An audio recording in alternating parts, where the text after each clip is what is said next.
Okay, so that's the introduction, some examples both in sort of formal curriculum and public health settings and informal curriculum. We'll open it up now for questions and answers from you all.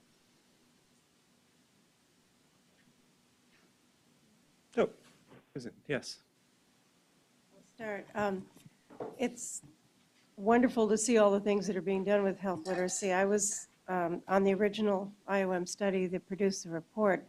And I was glad you mentioned culture. You mentioned it kind of quickly at the end, but we had a chapter on that in the report.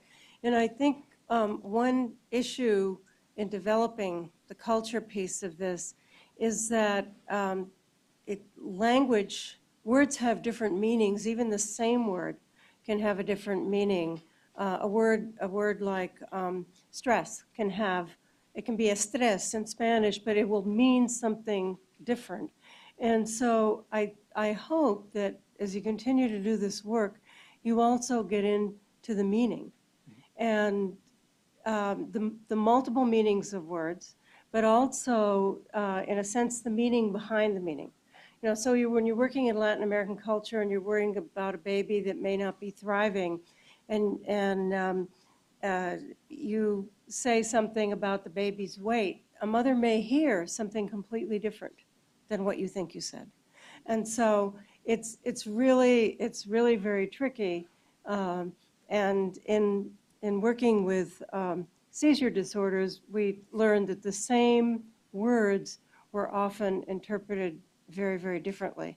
So the word trauma in English, when a physician is using it in regard to seizures, usually means a blow to the head.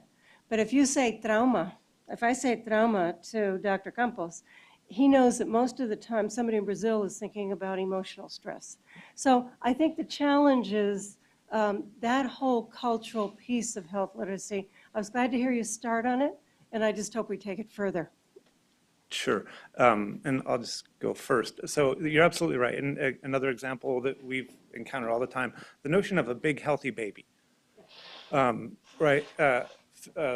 Sort of the classic medical definition is based on BMI and numbers and charts. But moms in the South Bronx where we work, for example, they hear big, healthy baby, they take it and mean it very literally. That, I want my baby to be big because it demonstrates to the rest of my family and the community that we can afford this child, that we can feed it well, that we're taking good care of it. Size is the indicator of health. And then they go into the health care facility and receive a message that, oh, your child is overweight. And because of that cultural awareness within the medical staff, they usually say, your child's overweight, but that's okay.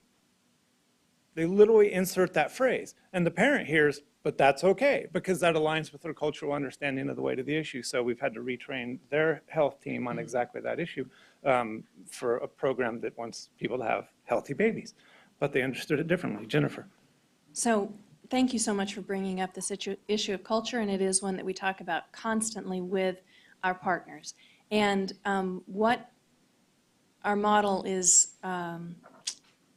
intrinsically about is training those trainers, training those health professionals. So the language issue is definitely something that we talk about a lot, but because they are speaking Peruvian Spanish in the Asentamientos Humanos, they're in Lima, in the outskirts of Lima, because they are in the South Bronx or in Missouri or in Tucson or in Savannah where we work, and they know what the different words mean, we don't necessarily have to train them on the words because they know the right words to use. And a lot of this also comes up in particular, as somebody was talking about earlier, in the health professions because of the conversations that we get into that have to do with really, really sensitive subjects, or even because health professionals in many cases are touching the most sensitive parts of our bodies, minds, and spirits.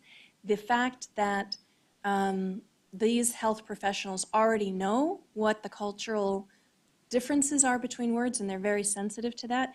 We're not usually having to train on specific words, but it is exactly true what Andrew is saying, that we have to talk about and train on and come back and circle back around on those aspects of culture that are really so deeply embedded, like I want a big baby, especially if my baby is a boy. I want that, and my baby may be 12 years old, and I still want him to be, I'm happy with a, 200-pound, 5'4" 12-year-old, because that means he's my big healthy baby. So that's definitely a part that we come back around and around on a lot. And it's also, with adults. So a lot of these things with culture are around weight, and there are many other topics, but thank you so much for bringing that up, because you're right, we did not emphasize that aspect enough. Thank you. Dr. Coleman, you have thoughts on this? And next question, let me know.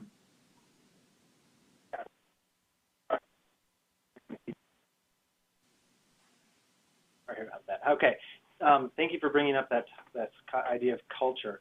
Now, it's interesting when we talk with folks who've been in the health literacy field for a long time, there's a notion that the field purposefully kept culture out of the conversation initially, so in order to carve out an identity for the field itself.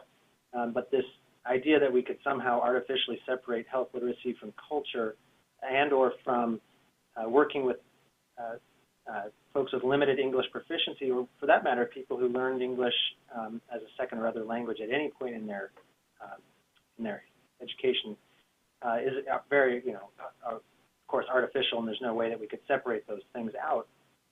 So the work that we're doing here in Oregon at Oregon Health and Science in terms for our curriculum for our medical students is very much taking on this idea that we have to weave these themes together. And in fact, we're taking it to quite an extreme, I believe, in teaching our students to consider every single medical encounter as cross-cultural, based on the notion that sitting through medical school for 4 years changes a person's cultural values, beliefs, understandings of health, illness, prevention in such a profound way that it's very difficult to relate back to that old culture that our students came from, which is could be labeled as more of a lay or non-medical sense of culture. So we're actually trying to expand this notion that culture is everywhere all the time, and that we need to be attending to it in every communication, with every word that we use, and with every piece of advice that we might give. Thank you.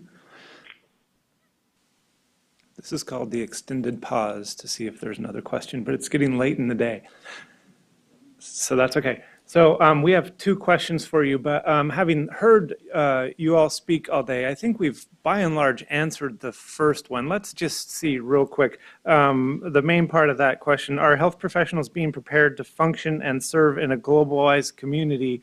Shall we just show of hands, who says no? No, you all think they are all being okay, there we go. See, it is late in the day. So, so there is some equivocation on that. It's not universal. All right. So why don't we just go ahead then, because it's not a universal.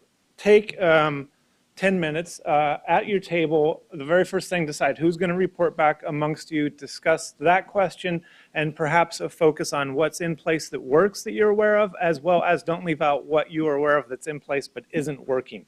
And then we'll do a round of report backs. So give yourselves 10 minutes on that, and then we'll move to the next question.